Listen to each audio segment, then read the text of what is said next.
My SD card filled up again. Sorry about that, guys. Anyway, finish up what I was talking about here. Like I said, they're both great phones. I think choice of carrier is going to be a big issue for both you know, anyone trying to pick a phone here. People happy with AT&T, happy with Sprint, happy with whoever they might happen to be with. You know, switching carriers can be, you know, kind of a big deal. As of right now, the Evo is probably the only phone that can match the new iPhone 4 spec for spec, but Motorola's got some big plans, and HTC should have some more phones out, and I mean, everyone's got big plans to throw out some big Android phones here by the end of the year, and I would expect to see some big things. As far as iPhone user switching, again, I want to cover a couple different things before I finish up here. Music player. It's been panned every now and then by different reviewers, saying, you know, not as good. It's definitely, I would have to say, it's the weak point with this device. Don't get me wrong. If you want to look at it at a technical standpoint, this is really no different than the player on the iPhone. But at the same time, it's not as elegant.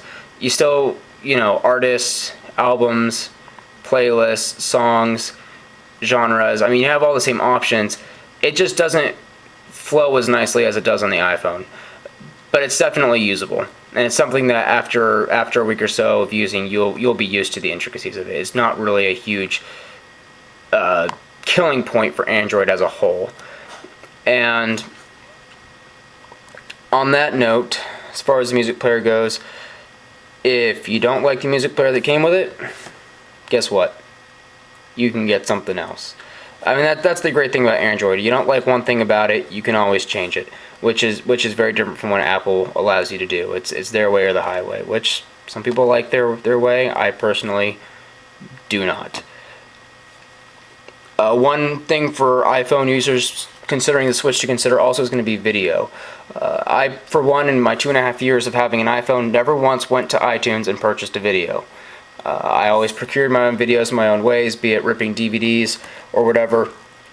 There is not really a way to get videos onto this device in an iTunes-like manner. If you buy episodes of The Colbert Report or The Daily Show on a daily basis to watch on your way to work, you're going to have to find a different way to get a hold of those besides through a pay-per-watch means like iTunes gives you. Didn't affect me very much, but it very well might affect a lot of people considering a switch. So that's the end of, hopefully this is my last video. That's the end of my comparison. I hope this helps anyone trying to make a switch, who's considering a switch, and thanks for watching.